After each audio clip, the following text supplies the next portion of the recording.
Tā, mēs ielozām, lai cik tas bēdīgi arī nebūtu. Tagad Ieviņa mainīs zeķi. Cerams, ka mēs paspēsim kaut ko saglābt.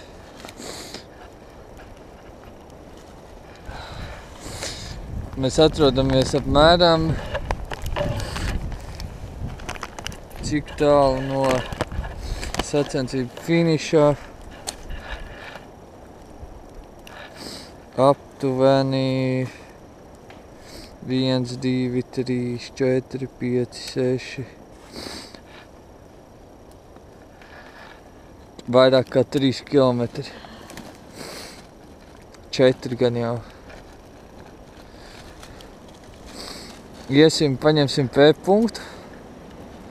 Tad skatīsimies, kā jutīsimies. Ja būs sūdīgi, tad pa to pašu ceļu dosimies tālāk uz finišu.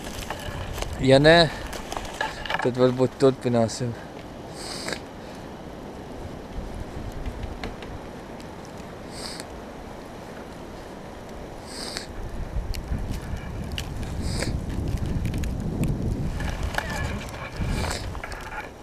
Nav patīkamākais piedzīvojums pirmajā reizē.